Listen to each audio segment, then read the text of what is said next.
Tala Brooks had been expecting children. What she got was a room full of apex predators having what could only be described as a very loud, very toothy tantrum.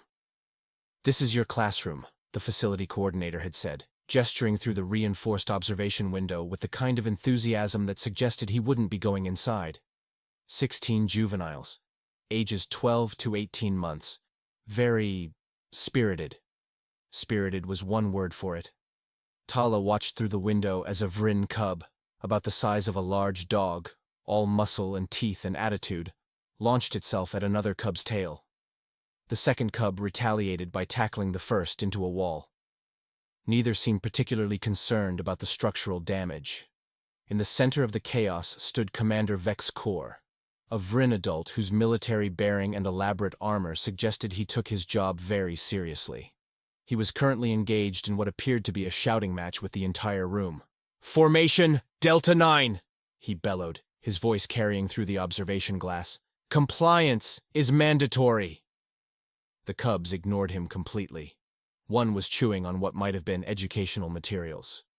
3 were wrestling in the corner. 2 were attempting to climb the walls. The rest were either sleeping or plotting. Tala had worked in preschools on Earth for 8 years. This looked familiar, actually.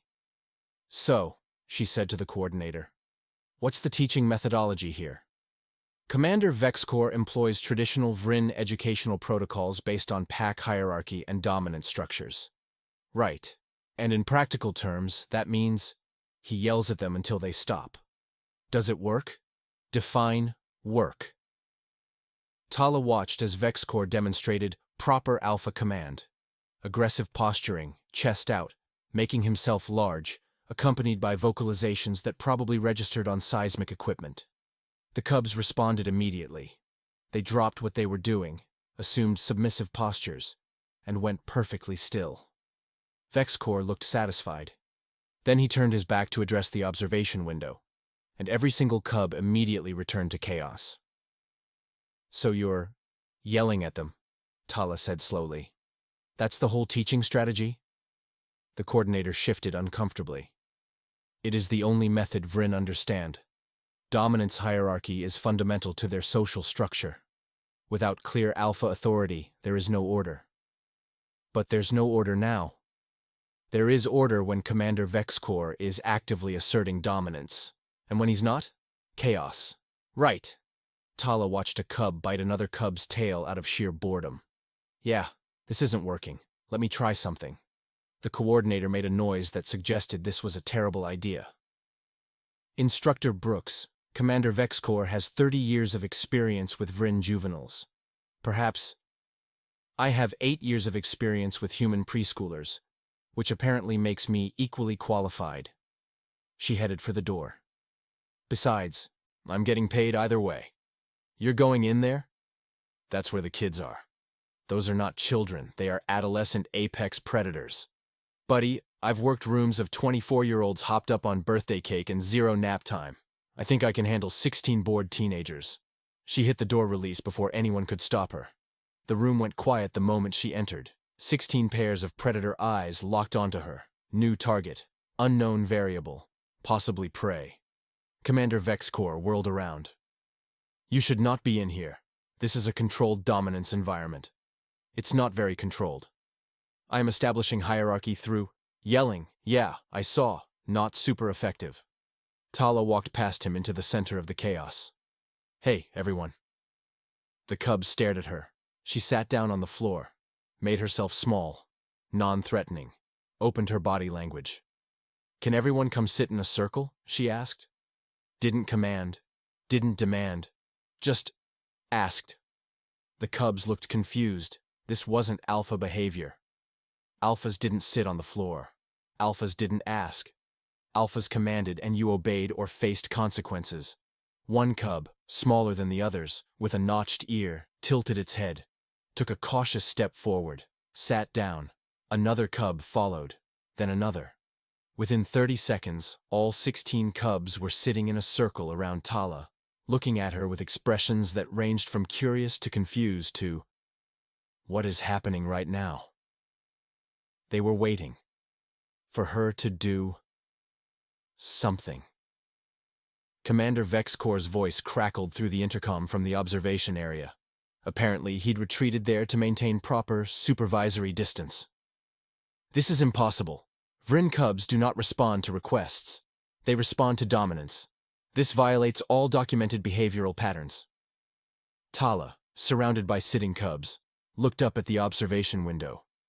Weird. Because it's working. The cubs were still sitting, still waiting.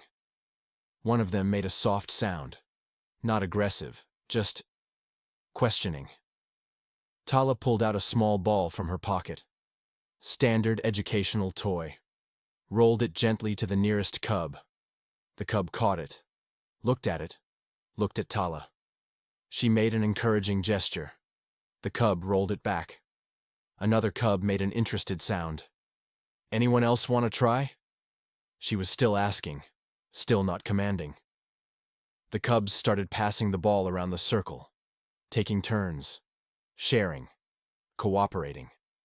The observation deck had gone completely silent. Tala was about to suggest a name game when the door slammed open. Commander Vexcor stormed back in, his posture radiating authority and barely contained frustration. "Cubs! Attention formation!" The cubs looked at him, then looked back at Tala. Didn't move. Vexcor's chest plates flared. "Formation Delta 9, immediate compliance." Still nothing. They were watching Tala, waiting to see what she'd do. One of the cubs, the notched ear one, made a soft whining sound in Vexcor's direction. The translation software in Tala's ear rendered it as something like, "Please be quiet. We're busy." Vexcor escalated. Full dominance display. Aggressive vocalizations, the works. The cubs huddled slightly closer to Tala. Not in fear of her. In protection around her. "Commander," Tala said carefully, "maybe let me—" "Silence!" Vexcor's voice could have shattered glass. "I am Alpha. I am pack authority. They will obey." The cubs pressed closer to Tala. One of them made a sound that was definitely protective. This was going sideways fast. And then the facility director burst through the door, flanked by xenobiologists in research gear and security personnel in tactical armor. Apparently, 16 cubs choosing a human over their designated alpha was a critical behavioral anomaly requiring immediate intervention. The director, a crystalline species whose name Tala hadn't caught, was refracting light in patterns that her translator labeled as extreme agitation. "What is happening in this classroom?" they demanded. Tala, still sitting on the floor surrounded by increasingly defensive cubs, raised one hand.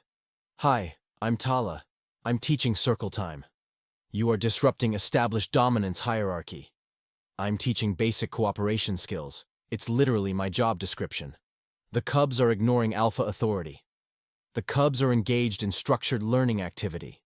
This is unprecedented, impossible, against all documented Vryn behavioral science." One of the cubs, apparently bored with the adult conversation, nudged the ball toward Tala. She rolled it back. The cub made a happy sound. "Yeah," Tala said. "Kids are like that." The emergency meeting was held in a conference room that looked designed for declaring war, not discussing preschool teaching methods. Administrator Kelworth sat at the head of the table, their crystalline form refracting the harsh overhead lights in patterns that Tala's translator unhelpfully labeled as bureaucratic distress. Commander Vexcor stood at attention, looking like someone who just watched their entire worldview crumble. And arrayed around the table were 6 xenobiologists, all clutching datapads and looking at Tala like she'd just performed alchemy. "Let me get this straight," Tala said, accepting a cup of water from a very nervous assistant. "You called an emergency meeting because I asked some kids to sit in a circle? You superseded alpha authority without dominance display." That was researcher Thulman, a nervous six-eyed species whose extra eyes seemed to blink independently when stressed. Right now, all 6 were going like strobes. "You demonstrated no hierarchical markers, no aggressive posturing, no vocal dominance patterns." "I just asked them to sit in a circle. It's called circle time. It's preschool basics." "That's not how Vryn social structures work." "Maybe your understanding of Vryn social structures is incomplete." The room went quiet. Commander Vexcor's chest plates flared. "Are you suggesting that 30 years of documented behavioral research is incorrect?" I'm suggesting that maybe you've been studying dominance hierarchies and missing the part where they're still kids. Tala set down her water. Kids respond to being treated with respect. You ask nicely, they cooperate. It's not complicated. It is entirely complicated. Tholman pulled up holographic displays showing behavioral data. Look at this. When you are present, juvenile stress markers decrease by 43%. Aggressive incidents drop by 68%. Attention span increases by... Right, because they're not scared. Fear is necessary for maintaining order in Vrin's social structures. Fear is terrible for learning. Tala looked at the data. You're seeing better outcomes because I'm not threatening them. They're calm, so they can actually focus. Administrator Kelworth's form flickered through several colors. This violates every documented pattern of Vrin juvenile behavior. Or it reveals that your patterns were based on scared kids being yelled at by authority figures. That is how alpha hierarchy functions. Then maybe alpha hierarchy isn't great for education. Vexcor looked like he might explode. You are undermining thousands of years of Vrin cultural tradition. I'm teaching them to share toys and sit in a circle. If that undermines your culture might need some updates. The xenobiologists erupted in overlapping arguments about dominance theory, pack dynamics, and behavioral modification protocols. Administrator Kelworth held up a crystalline appendage for silence. We require proof, they said. Definitive demonstration that your methods are superior to established protocols. Okay, how? You will return to the classroom, with Commander Vexicor. We will observe which authority the cubs choose to follow. Tala looked at Vexcor, who looked like he'd rather eat broken glass. You want to set up a competition? She asked. Between a military commander and a preschool teacher? We want to document actual behavioral responses in controlled conditions. This is going to make him look bad. That, Vexcor said coldly, remains to be seen. 20 minutes later, Tala was back in the classroom. The cubs saw her and immediately perked up, ears forward, tails up, making happy sounds. Vexcor stood on the opposite side of the room, looking like he was preparing for battle. The observation deck was packed. Every xenobiologist on staff, multiple security personnel, and what looked like half the administrative department all crammed in to watch. This is ridiculous, Tala muttered. Vexcor apparently took that as his cue. He stepped forward, full alpha presence, and bellowed, "Cubs! Formation Alpha 3! Immediate compliance!" The cubs looked at him, their ears swiveled in his direction. Then they looked at Tala. She was sitting on the floor, cross-legged, hands in her lap. Anyone want to hear a story? Every single cub moved toward Tala. Not slowly, not cautiously. They scrambled over each other to get to her, sitting in an eager circle, making excited sounds. One cub, the notched ear one, actually walked directly between Vexcor's legs to reach her faster. Vexcor stood alone on his side of the room, dominance display going absolutely nowhere. The observation deck exploded, xenobiologists shouting theories, security personnel asking if they should intervene. Commander Vexcor demanding explanations that nobody could provide, and Tala, surrounded by 16 eager cubs, started telling them the story of the 3 little pigs. Once upon a time, there were 3 little pigs who each built a house. The cubs were completely engaged, making sounds of interest when she described the houses of straw and sticks and bricks. Then she got to the wolf. And the big bad wolf came to the first house and said, little pig, let me in." And the pig said no, so the wolf huffed and puffed and blew the house down. The cubs erupted in outrage. Not scared outrage. Offended outrage. One of them made a sound that Tala's translator rendered as, "The wolf is trying! He's just hungry!" Another, "Why didn't the pigs share food?" Tala stopped. Oh, right. These weren't human children learning about the dangers of predators. These were the predators. Of course they identified with the wolf. She pivoted on the fly. You know what? You're absolutely right. The wolf was hungry. Maybe the wolf and the pigs could have worked together? The cubs loved this. They started discussing, actual discussion, back and forth, about how the wolf could have helped the pigs build stronger houses in exchange for food, about cooperation instead of conflict, about sharing resources. In the observation deck, researcher Tholman was typing so frantically his datapad was smoking. "She's teaching predators to question predatory behavior," someone shouted. "This is dangerous social engineering," Commander Vexcor added. "This is preschool," Tala called back. "We're talking about sharing and working together. It's not revolutionary, it's basic social skills." The cubs were fully engaged now, offering suggestions for how the story should have gone. One suggested the wolf could be a builder. Another thought the pigs could teach the wolf about agriculture.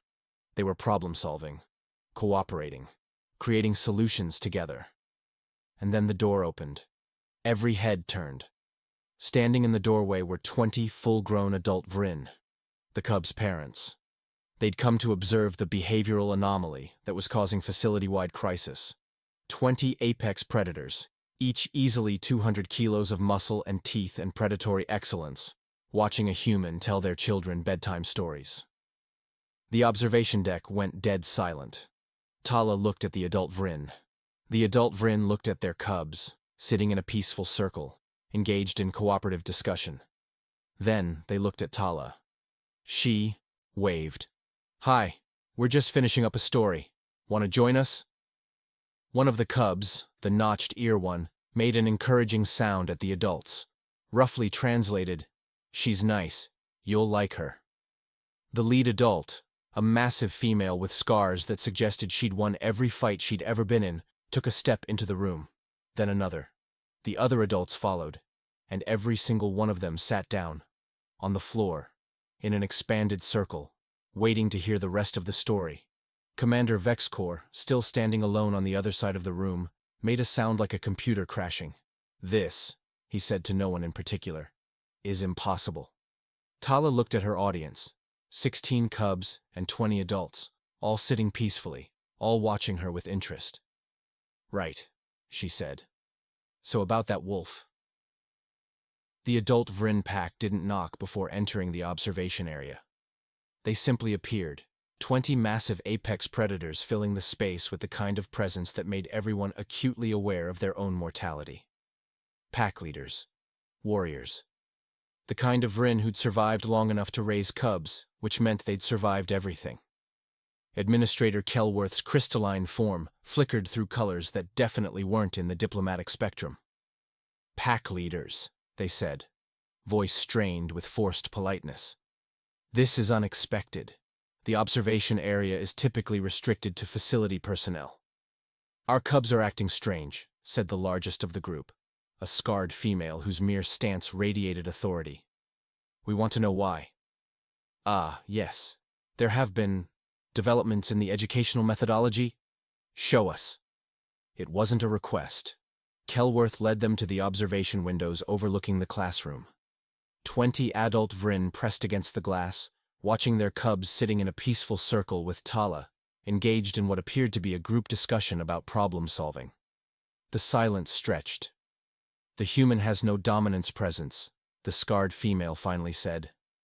"Pack Alpha Krishna, according to Tala's briefing materials, leader of the strongest pack on the preserve." "Why do cubs obey?" Researcher Tholman, who'd been hiding behind a datapad, cleared his throat nervously. "They don't obey. They choose to participate." "That makes no sense. We know. Cubs require alpha authority. Without clear dominance hierarchy, there is chaos. And yet..." Tholman gestured at the scene below, where 16 cubs were calmly taking turns sharing ideas. Krishna watched for another long moment. Then she made a decision. "I will test this human myself." "That's not..." Administrator Kelworth started. Krishna was already moving toward the door. She entered the classroom with full alpha presence, chest out, head high, every line of her body radiating authority and power. The cubs saw her and immediately went silent. This was their pack alpha, the leader, the ultimate authority. They knew what came next. Dominance, display, commands, immediate obedience expected. Tala looked up from where she'd been helping a cub work through a sharing problem. "Oh, hi. You must be their parents. Want to join us?" Krishna stopped, stared. The human had just invited her. Like they were equals. Like alpha hierarchy didn't exist. "Cubs," Krishna said, her voice carrying the weight of absolute authority. "Return to proper formation." The cubs looked at her, then looked at Tala. Didn't move. This was unprecedented. Unthinkable. Cubs did not ignore pack alpha commands. Krishna escalated to full dominance display, aggressive posturing, showing teeth, making herself larger and more threatening. "They're in the middle of an activity," Tala said, tone conversational. "Maybe let them finish." "You dare question alpha authority?" "I'm questioning interrupting learning time, yeah." Tala gestured at the cubs. "They're working on cooperation exercises. It's important." The cubs remained sitting with Tala, though their ears were pinned back with anxiety.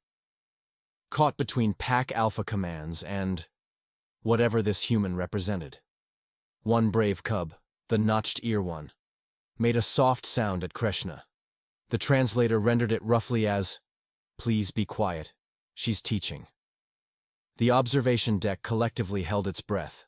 Krishna's response was to let out a roar that made the observation windows shake.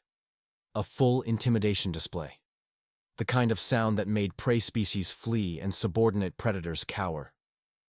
Every cub should have dropped immediately into submission postures. Instead, they looked at Tala. Anxious, uncertain, waiting to see how she'd respond to their alpha's display. Tala didn't flinch, didn't cower, actually laughed a little. "Wow, that's loud. You okay? You seem stressed." The observation deck fell so silent you could hear dust settling. Nobody laughed at an alpha roar. Nobody treated it like a minor inconvenience. Nobody asked if the alpha was okay. Krishna stood frozen, her entire worldview experiencing what humans would call a critical system error. "Your alpha seems upset," Tala said to the cubs, tone gentle. "Should we invite her to sit with us? Maybe she needs to talk about what's bothering her." The cubs made encouraging sounds at Krishna. Soft chirps and gentle rumbles, inviting their pack alpha to join the circle. Krishna stared at the human, at the cubs, at the complete inversion of everything she understood about social hierarchy. She had three options. Escalate to violence, unacceptable with cubs present. Maintain dominance display, clearly not working. Or she sat down, because she genuinely didn't know what else to do. Her massive form settled onto the floor, dwarfing the cubs and the human, still radiating authority but now completely uncertain about what was happening. "Great," Tala said, like Krishna had just made a perfectly normal choice. "We were talking about sharing and cooperation. Anyone want to share what we've learned so far?" The cubs eagerly jumped in, explaining the concepts they'd been discussing. Krishna sat there, trying to process. The human wasn't alpha. Had no dominance presence, no aggressive markers, no hierarchical position. And yet the cubs, her pack's cubs, were choosing to follow her guidance, voluntarily. In the observation deck, the silence was absolute. Pack Alpha Krishna, legendary warrior, leader of the strongest pack on the preserve, survivor of countless territorial disputes, was sitting in a circle on the floor, looking increasingly confused while a human explained the concept of sharing feelings. "So when someone is upset," Tala was saying, "instead of roaring at them, we can ask them what's wrong and try to help. Like right now, Krishna, you seemed pretty stressed when you came in. Want to talk about it?" Krishna's jaw actually dropped. You want me to discuss emotions?" "Sure. Emotional literacy is important for healthy social development." Tala gestured at the cubs. "They're learning that it's okay to express feelings instead of just reacting with aggression. We are predators. We do not express feelings. We establish dominance. You're also parents, and educators, and community members."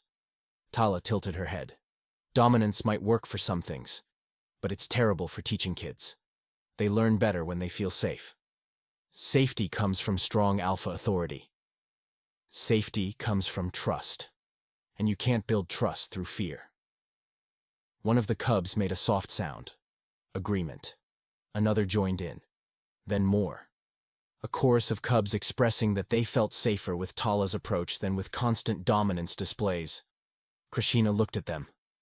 Her cubs. Choosing cooperation over hierarchy. Trust over fear. A human approach over thousands of years of Vryn tradition. This is impossible, she said quietly. It's just different, Tala replied. Not better or worse, just another way. Cubs need alpha authority. Kids need guidance. Authority is one way to provide it, but so is respect, trust, and cooperation. You have no dominance presence. By all pack law, cubs should not follow you. Maybe pack law is missing something. Commander Vexcor's voice crackled through from the observation deck. This is heresy, dangerous social experimentation. We must terminate this immediately. Krishna held up one massive paw for silence. No, she said. Pack Alpha, she is undermining. She is teaching, and the cubs are learning. Krishna looked at Tala. Show me. Teach me your methods. Tala smiled. Okay. First lesson, asking questions instead of giving commands. Let's try it. Ask the cubs what they want to learn about today. Ask? Yeah. Ask their opinion. Let them have input. Krishna turned to the cubs, clearly uncomfortable. What do you wish to learn? The cubs erupted with ideas, hunting techniques, but framed as cooperation, pack coordination, communication skills, problem solving, actual educational goals, not just blind obedience. Krishna listened, and slowly, something shifted in her expression. In the observation deck, researcher Tholman was documenting everything with shaking hands. This is paradigm shifting, he whispered. She's not just teaching cubs, she's teaching pack alphas. She's restructuring fundamental Vryn social dynamics. Administrator Kelworth watched the scene below. Should we stop this? I don't think we can, Tholman said. Look at them. Below, 19 other adult Vryn had quietly entered the room. All sitting in an expanded circle. All watching the human teach their pack alpha about cooperation and trust. All choosing to participate. We've lost control of this situation, Kelworth said. No, Tholman replied. I think we never had it to begin with. 1 week later, Tala's methods were officially adopted facility-wide. Commander Vexcor was required to take human teaching methodology training. He hated every second of it. Ask, don't command, Tala said during the 3rd session, watching him struggle with the concept. Give them choices. Respect their agency. This goes against every instinct, Vexcor growled. Yeah, well, instinct gave you 16 aggressive cubs who weren't learning anything, so maybe try something new. The results were undeniable. Cubs showed improved cooperation, reduced aggression, better learning outcomes. Behavioral data that made the xenobiologists recalibrate their entire understanding of Vryn development, and the adult Vryn kept visiting. Not to challenge, to learn. Krishna came by almost daily, watching Tala work, asking questions about group cooperation strategies, like she was studying military tactics. How do you make them want to cooperate? She asked one afternoon. You give them reasons. You show them that working together gets better results than working alone. You make cooperation rewarding instead of punishing non-compliance. That should not work with predators. It works with humans. We're predators too. Krishna tilted her head. You don't act like predators. We're cooperative hunters. Always have been. We took down mammoths by working together, not by being the scariest individual. Tala gestured at the cubs playing a sharing game. Competition has its place, but cooperation is what let us survive. The xenobiologists were publishing papers with titles like Human Emotional Intelligence as Alpha Alternative and Cooperative Paradigms in Predator Development. Galactic Council requested information. Half the galaxy wanted to know how a human preschool teacher had revolutionized apex predator education. The other half wanted to know if this was dangerous. The real test, Administrator Kelworth said during a planning meeting, will be the delegation visit. What delegation? 12 different Vryn packs are sending their alphas to observe your methods. They're bringing their cubs. Kelworth's crystalline form flickered nervously. 60 juveniles, 12 pack leaders, all skeptical, all wanting proof. Tala looked at the schedule. So basically a really intense parent-teacher conference. This is your chance to demonstrate that your methods work across multiple pack dynamics. Or become lunch for 60 cubs if it goes wrong. That is also a possibility, yes. Demonstration day arrived with all the stress of a high-stakes performance and none of the safety nets. 60 Vrin cubs filled the largest classroom. 12 adult pack alphas lined the walls, watching with expressions ranging from skeptical to hostile. Commander Vexcor stood beside Tala, required to assist, despite looking like he'd rather be literally anywhere else. Okay, everyone, Tala said to 60 pairs of predator eyes. Let's sit in a circle. 60 cubs sat. The adult alphas made sounds of shock. Impossible, one muttered. Another. They don't know her. Why do they obey? I didn't command them, Tala said. I asked. There's a difference. A large male alpha stepped forward, aggressive posture. Command them to fight. Prove you have dominance. Why would I do that? To demonstrate control. I don't want control. I want cooperation. Tala pulled out building materials. Simple blocks, designed for group activities. Everyone pick a partner from a different pack. We're going to build structures together. The cubs hesitated, then started partnering up. Cubs from different packs, natural competitors. They started building, sharing materials, helping each other when structures wobbled, cooperating. The adult alphas watched with growing confusion. This violated everything they knew about pack dynamics. Cubs from different packs should be competing, establishing dominance, determining hierarchy. Instead, they were working together. One skeptical alpha, gray-furred, covered in battle scars, had apparently seen enough. He strode into the circle, issued a loud dominance command. Cubs! Defensive formation! Every single cub stopped what they were doing, looked at him, then looked at Tala, waiting. Not for commands, for permission, asking with their body language. Is it okay to listen to him? The room went silent. He's an alpha, Tala said gently to the cubs. Of course you can listen, but you can also make choices. What do you want to do? The cubs looked at each other, at their building projects, at the alpha. Some went to the alpha, responding to his command because that felt right to them. Others stayed with their activities, choosing to continue their work. A few did both, acknowledged the alpha with respectful posture, then returned to building. Choice. Agency. Not blind obedience. The adult alphas were having what could only be described as collective existential crisis. They defied alpha command, one whispered. Some obeyed, another countered. But they chose. That's not how pack hierarchy works. Kreshna stepped forward, addressing Tala directly. You're not alpha. You're not pack. You have no dominance. Markers. No hierarchical position. But they follow you. How? Tala looked at the cubs. Some sitting with alphas, some building structures, all calm and engaged. I don't lead by making them afraid, she said. I lead by making them feel safe. And when people, or cubs, feel safe, they're free to actually learn and grow. But without fear, how do you maintain order? Through trust, respect, giving them reasons to cooperate instead of forcing them to obey. The gray-furred alpha who'd issued the command stepped closer. This is dangerous. You're teaching cubs to question authority. I'm teaching them to think critically and make choices. That's not dangerous. That's education. They need hierarchy, structure, alpha authority. They need guidance. Authority is one way to provide it, but it's not the only way. Tala gestured at the cubs. Look at them. They're cooperating across pack lines, building things together, learning from each other.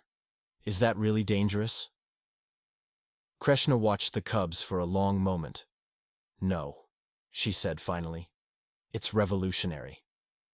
6 months later, the Galactic Xenobiology Council convened to review the findings. Researcher Tholman, now somewhat less nervous and considerably more confident, presented the data. Human teaching methods have revolutionized juvenile Vrin development, he announced.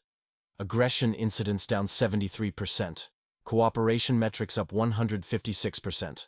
Learning outcomes unprecedented across all measured categories. A council member, crystalline species similar to Kelworth, leaned forward. But how? Humans have no dominance markers, no alpha presence. By all established behavioral theory, this should not work. Commander Vexcor, attending as what his invitation called a reformed skeptic, stood to respond. Because they don't need dominance markers, he said, his tone suggesting the words still tasted strange. They use something we never considered. What? Trust. Humans build trust. And trust. He paused, looking at the data displays. Trust is more powerful than fear. The council chamber erupted in debate. Vexcor pulled up observation footage. Tala with cubs, adult Vryn, watching respectfully from the side, waiting for her to speak before addressing their own children. Not because she commanded it, because they trusted her judgment. Administrator Kelworth watched the footage, then turned to their colleague, a nervous administrator who'd been documenting the entire process.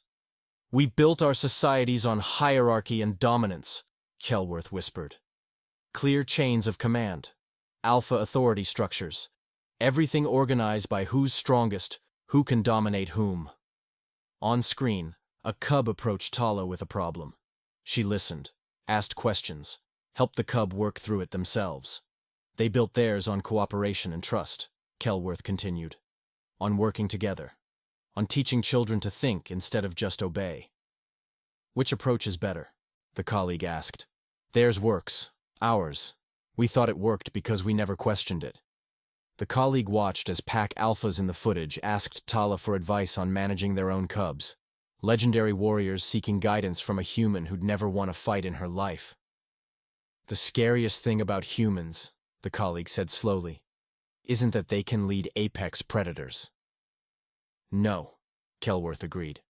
On screen, Tala was teaching a mixed group of cubs and adults about conflict resolution, about expressing feelings instead of resorting to dominance displays, about cooperation over competition. And every apex predator in the room was listening, learning, choosing to follow her methods not because they had to, but because they worked. The scariest thing about humans, Kelworth finished, is that they do it by being kind.